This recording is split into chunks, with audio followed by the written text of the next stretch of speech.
આપણે પ્રશ્ન પ્રવાહિતા કૌશલ્ય વિશે શ્રી જગદીશભાઈ પટેલ અને બનેસિંહ ગઢવી પાસેથી વિસ્તૃત માહિતી મેળવીએ. માઇક્રો ટીચિંગમાં પ્રશ્ન પ્રવાહિતા કૌશલ્ય વિશે જાણીએ. પ્રશ્ન પ્રવાહિતા કૌશલ્ય એટલે શું? પ્રશ્ન પ્રવાહિતા કૌશલ્યમાં જ એનો અર્થ છે. પ્રશ્નોનો પ્રવાહ. વર્ગ શિક્ષણ કાર્ય કરતી વખતે શિક્ષક અસ્ખલિત રીતે પ્રશ્નો પૂછતો હોય છે અને અપેક્ષિત ઉત્તરો મેળવતો હોય છે. તો આને આપણે પ્રશ્ન પ્રવાહિતા કૌશલ્ય તરીકે ઓળખીએ છીએ. વર્ગ શિક્ષણ કાર્ય કરતી વખતે કેવા પ્રશ્નો શિક્ષકે પૂછવા જોઈએ? તો વર્ગ શિક્ષણ કાર્ય કરતી વખતે શિક્ષકે ટૂંકા પ્રશ્નો પૂછવા જોઈએ, સ્પષ્ટ ઉત્તર મળે તેવા પ્રશ્નો પૂછવા જોઈએ, ભાષાકીય રીતે શુદ્ધ હોય તેવા પ્રશ્નો પૂછવા જોઈએ, વાક્ય રચના સરળ હોય તેવી રીતે પ્રશ્નો પૂછવા જોઈએ. તો પ્રશ્ન પ્રવાહિતા કૌશલ્યમાં મિત્રો શિક્ષકે એક ઉત્તરવાળા ભાષાકીય શુદ્ધ પ્રશ્નો પૂછવા જોઈએ. હવે પ્રશ્નોના પ્રકાર વિશે જોઈએ. તો પ્રશ્ન પ્રવાહિતા કૌશલ્ય વખતે પણ પ્રશ્નોના પ્રકાર ખૂબ અગત્યના છે.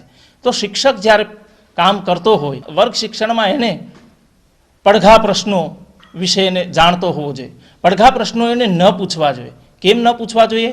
કે પડઘા પ્રશ્નમાં શિક્ષક વિધાન કરે છે ને તરત જ પછી પ્રશ્ન પૂછે છે. જેમ કે ગુજરાતનું પાટનગર ગાંધીનગર છે, પછી પ્રશ્ન પૂછે છે કે ગુજરાતનું પાટનગર કયું છે. એ જ રીતે સૂચનશીલ પ્રશ્ન ન પૂછવા જોઈએ. સૂચનશીલ એટલે કે પ્રશ્નમાં જ જવાબનું સૂચન થયેલું હોય. જેમ કે ગુજરાતની નદી તાપી છે, મોટામાં મોટી નદી તાપી છે કે નર્મદા? તો આવા પ્રશ્નો ટાળવા જોઈએ. અટકળ પ્રશ્નો ન પૂછવા જોઈએ. એ જ રીતે અનિશ્ચિત ઉત્તરો મળતા હોય એવા પ્રશ્નો પણ ન પૂછવા જોઈએ. તાલીમાર્થી મિત્રો, તો પ્રશ્ન પ્રવાહિતા કૌશલ્યમાં જ્યારે આપણે શૈક્ષણિક કાર્ય કરતા હોઈએ ત્યારે આ બધી બાબતો ધ્યાનમાં રાખવા જેવી છે. પ્રશ્ન પ્રવાહિતા કૌશલ્ય વખતનો શૈક્ષણિક ચોક્કસ ઉદ્દેશ છે, તો તમે એના ફાયદાથી પણ વિદિત થતા જાઓ. તો પ્રશ્ન પ્રવાહિતા કૌશલ્યના ઘણા ફાયદા છે. જેમ કે શિક્ષક વિદ્યાર્થીની વિચાર શક્તિનો વિકાસ થાય છે, એનો તર્ક અનુમાન વગેરે વિકસે છે, એ પોતે શિક્ષક સાથેની આંતરક્રિયામાં જોડાય છે, વર્ગ વ્યવહાર ચેતનવંતો અને જીવંત બને છે. તો આમ પ્રશ્ન પ્રવાહિતા કૌશલ્યને લીધે અનેક ફાયદાઓ થાય છે. તો ચાલો હવે આપણે પ્રશ્ન પ્રવાહિતા કૌશલ્યની અંદર નિરીક્ષણ પત્રકને જોઈએ.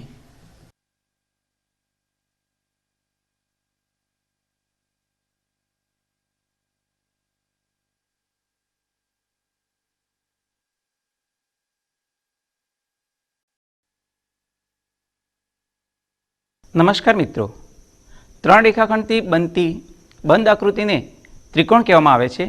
તે જ પ્રમાણે ચાર રેખાખંડથી બનતી બંધ આકૃતિને ચતુષ્કોણ કહેવામાં આવે છે.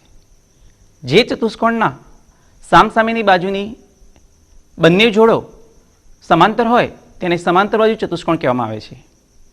મિત્રો, આજે આપણે સમાંતર બાજુ ચતુષ્કોણના ગુણધર્મો જોઈશું.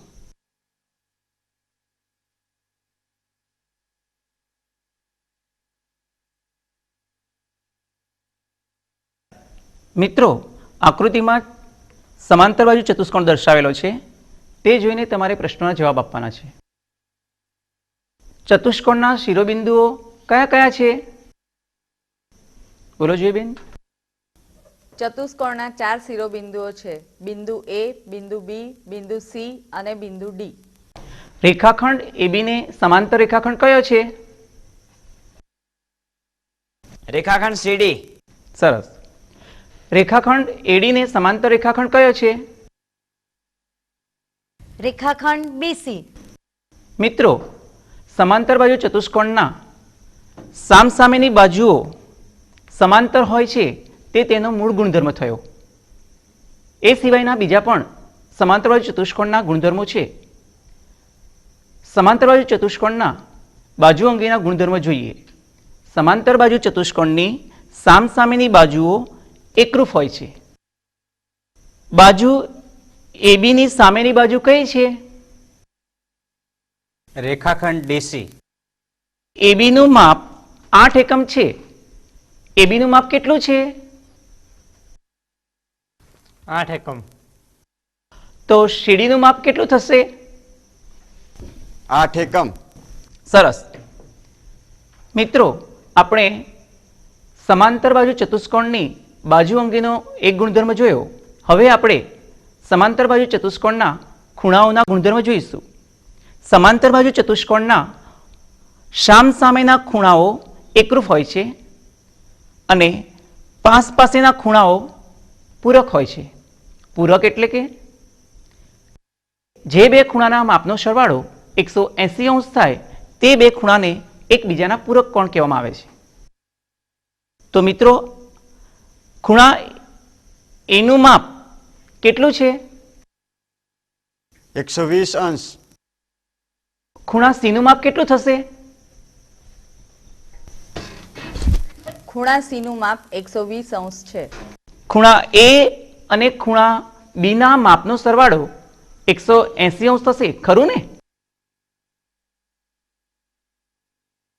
ખરું. ખૂણા બી નું માપ કેટલું થશે? 60 અંશ. તો ખૂણા ડી નું માપ કેટલું થશે? બેલાબેન. ખૂણો ડી 60 અંશ. ખૂણા એ નું માપ 120 છે, ખૂણા બી નું માપ 60 અંશ છે, ખૂણા સી નું માપ 120 અંશ છે, ખૂણા ડી નું માપ 60 અંશ છે. તો ચતુષ્કોણના ચારેય ખૂણાના માપનો સરવાળો 120 અંશ થશે કે 360 અંશ? 360 અંશ. સરસ. તો મિત્રો, આજે આપણે ચતુષ્કોણના 3 મહત્વના ગુણધર્મો જોયા.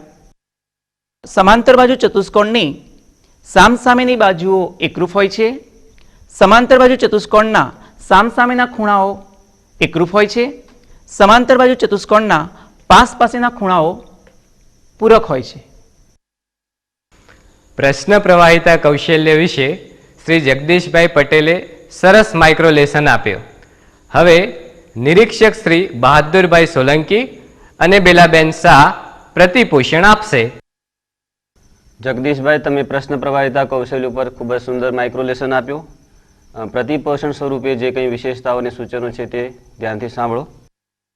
સૌપ્રથમ તો તમે શિરોબિંદુ ABCD છે એનો જ્યારે જવાબ બાળકોએ આપ્યો ત્યારે જવાબ આપતી વખતે પોઇન્ટર છે તે 4 શિરોબિંદુ ઉપર ફરવો જોઈતો હતો.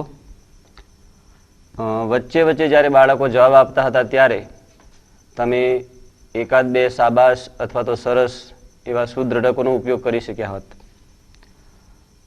ચતુષ્કોણના ચારે ખૂણાના માપનો સરવાળો 120 અંશ છે કે 360 અંશ, આવા સૂચનશીલ પ્રશ્ન તમે એકાદ પૂછ્યા છે તે હવે પછીના પૂર્વ આયોજન વખતે ધ્યાનગ્રસ્ત રાખશો. ઉચ્ચાર સંદર્ભે પણ સરવાળો અને સામસામેના એ રીતે 2 શબ્દ પ્રયોગ આપે કર્યા છે. તે સિવાય કઠિન પ્રશ્નો ઉત્તર ન આપી શકે તેવા તમે પ્રશ્નો પૂછ્યા નથી, એ ઘણી સારી બાબત છે. અસ્પષ્ટ પ્રશ્ન પણ એક પણ પૂછ્યો નથી. પ્રશ્નની તે તમારી જે રજૂઆત હતી તે ખૂબ જ હાવભાવપૂર્ણ રજૂઆત હતી. પ્રશ્ન પૂછવાની તમારી જે ઝડપ હતી તે થોડી વધારે હતી. એક પ્રશ્ન પૂછ્યા પછી તમે બાળકોને થોડો વિચારવાનો સમય આપ્યો હોત, થોડો વિરામનો સમય આપ્યો હોત તો બાળકો વિચારીને એ જવાબ આપી શક્યા હોત.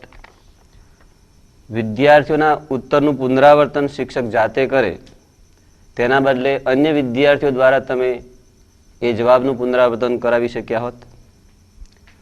તમામ વિદ્યાર્થીઓની સામેલગીરી તમે વર્ગખંડમાં કરી શક્યા છો. તમામ વિદ્યાર્થીઓને તમે પ્રશ્ન પૂછ્યા છે એટલે વર્ગ વ્યવહાર અને તમારી આંતરક્રિયા બાળકો સાથેની એ ખૂબ જ પ્રભાવિત રહી. મોટાભાગના પ્રશ્નો અસંદિગ્ધ હતા, એ પણ ઘણી સારી બાબત છે કે જેનો જવાબ એક અને માત્ર એક જ આવતો હોય તેવા પ્રશ્નો હતા. પોઇન્ટરનો ઉપયોગ તમે કર્યો એ ઘણી સારી બાબત છે. વિદ્યાર્થીઓ સાથે તમારો આઈ કોન્ટેક્ટ રહી શક્યો એ પણ વર્ગ વ્યવહાર માટેનું એક સબળ માધ્યમ છે. સૂચનશીલ પ્રશ્ન 1-2 આપશ્રીએ પૂછ્યા છે અને એક પડઘા પ્રશ્ન પૂછ્યો છે. દાખલા તરીકે રેખાખંડ એબીનું માપ 8 એકમ છે. રેખાખંડ એબીનું માપ કેટલું છે? આવા પડઘા પ્રશ્નો વર્ગ શિક્ષણ કાર્ય દરમિયાન શિક્ષકે ન પૂછવા જોઈએ. આ બધી બાબતોને પુનઃ આયોજન કરીને પુનઃ શિક્ષણ વખતે તમે એને સામેલ કરશો તે ખૂબ જ જરૂરી છે. જગદીશભાઈ, તમે પ્રશ્ન પ્રવાહિતા કૌશલ્ય ઉપર સરસ પાઠ આપ્યો. અહીંયા તમે 13 જેટલા પ્રશ્નો પૂછ્યા, જેમાં ભાષાકીય દ્રષ્ટિએ પ્રશ્નો સ્પષ્ટ અને ટૂંકા હતા. દરેક પ્રશ્ન મુદ્દા સાથે પણ સુસંગત હતા અને તમારી પ્રશ્ન પૂછવાની જે રીત હતી એ પણ સારી હતી. પરંતુ કેટલીક બાબતો જે ખાસ ધ્યાન પર લેવા જેવી છે એ મેં અહીંયા નોંધી છે. તો બાળકો જ્યારે જવાબ આપે ત્યારે એ જવાબ પૂરા વાક્યોમાં સ્વીકારો, એ ખાસ આગ્રહ રાખવો. બીજું કે બાળકો જ્યારે સાચો જવાબ આપે છે તો તેમના જવાબને તમે થોડુંક તમારા ચહેરા ઉપર સ્મિત રાખીને સ્વીકારો, જેથી બાળકોને થોડુંક પ્રોત્સાહન મળી રહે. પ્રશ્નના સ્વરૂપની દ્રષ્ટિએ જોઈએ તો સોલંકીભાઈએ વાત કરી તમને કે 1-2 પડઘા પ્રશ્નો તમે પૂછ્યા. બીજો એક પ્રશ્ન તમે આવો પૂછ્યો કે ખૂણો બી અને ખૂણા એના માપનો સરવાળો 180 થશે, ખરું ને? આવું સમર્થન પ્રશ્ન ટાળવા વર્ગખંડમાં. બીજો તમે એક અસ્પષ્ટ પ્રશ્ન પણ પૂછ્યો કે બાજુ રેખાખંડ એબીની સામેની બાજુ કઈ છે, આવું પણ ન પૂછવું. અહીંયા તમે એક પ્રશ્ન એવો પણ લીધો છે કે સમાંતર બાજુ ચતુષ્કોણના ચારે ખૂણાના માપનો સરવાળો 180 થશે કે 360?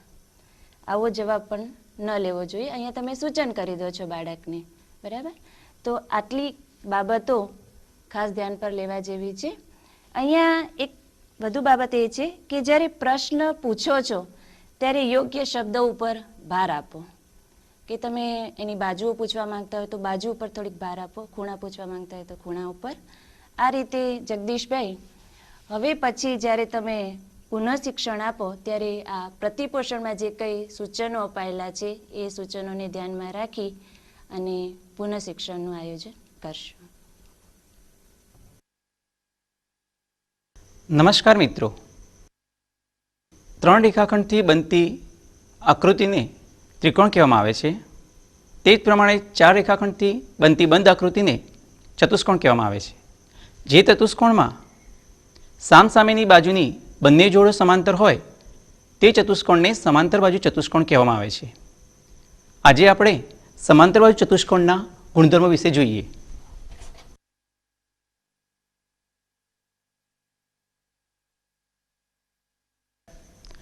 આકૃતિમાં સમાંતર બાજુ ચતુષ્કોણ દર્શાવેલો છે. સમાંતર બાજુ ચતુષ્કોણમાં સામસામેની બાજુઓની જોડ સમાંતર હોય છે. એના મુખ્ય ગુણધર્મોની સાથે બીજા કેટલાક ગુણધર્મો પણ આપણે આજે જોઈશું. આકૃતિમાં કયા શિરોબિંદુ દર્શાવેલા છે? શિરોબિંદુ A, B, C અને D. રેખાખંડ એબીને સમાંતર કયો રેખાખંડ છે? બેન તમે બોલો જોઈએ.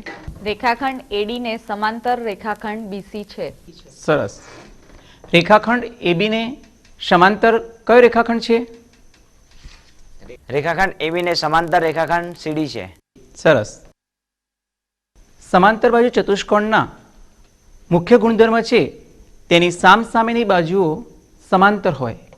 એ સાથે બીજા ગુણધર્મો, સમાંતર બાજુ ચતુષ્કોણની સામસામેની બાજુઓ એકરૂપ હોય છે. એકરૂપ એટલે તેના માપ સમાન હોય છે. રેખાખંડ એબીનું માપ કેટલા એકમ છે? બેન તમે બોલો જોઈએ. 8 એકમ છે. સરસ. તો રેખાખંડ સીડીનું માપ કેટલા એકમ થશે? 8 એકમ છે. સરસ. રેખાખંડ એડીનું માપ કેટલા એકમ થશે? રેખાખંડ AD નું માપ 6 એકમ થશે. સરસ. હવે આપણે સમાંતર બાજુ ચતુષ્કોણના ખૂણા અંગેના ગુણધર્મો જોઈએ. સમાંતર બાજુ ચતુષ્કોણના સામસામેના ખૂણાઓ એકરૂપ હોય છે. સમાંતર બાજુ ચતુષ્કોણમાં સામસામેના ખૂણાઓ એકરૂપ હોય છે. તે જ રીતે પાસેના ખૂણાઓ પૂરક હોય છે. પૂરક એટલે બે ખૂણાના માપનો સરવાળો 180 અંશ થાય. ખૂણા એનું માપ કેટલા એકમ છે? ખૂણા એનું માપ 120 અંશ છે. ખૂણા એની સામેનો ખૂણો કયો છે? ખૂણો સી. ખૂણા સીનું માપ કેટલું થશે? ખૂણા સીનું માપ 120 અંશ છે. ખૂણા બીની સામેનો ખૂણો કયો છે? ખૂણા બી ની સામેનો ખૂણો ખૂણો ડી છે. સરસ. ખૂણા બીનું માપ કેટલું થશે? ખૂણા બીનું માપ 60 અંશ થશે. તો ખૂણા ડીનું માપ કેટલા અંશ થશે? બીલાબેન તમે. ખૂણા ડી નું માપ 60 અંશ છે. સરસ. સમાંતર બાજુ ચતુષ્કોણના ચારેય ખૂણાના માપ આપણે જોયા. ખૂણા એનું માપ 120 અંશ છે, ખૂણા બીનું માપ 60 અંશ છે, ખૂણા સીનું માપ 120 અંશ છે, ખૂણા ડીનું માપ 60 અંશ છે. તો ચતુષ્કોણના ચારેય ખૂણાનો સરવાળો કેટલા અંશ થશે? 360 અંશ થશે. સરસ. તો મિત્રો, આજે આપણે ચતુષ્કોણના સમાંતર બાજુ ચતુષ્કોણના 3 ગુણધર્મો જોયા.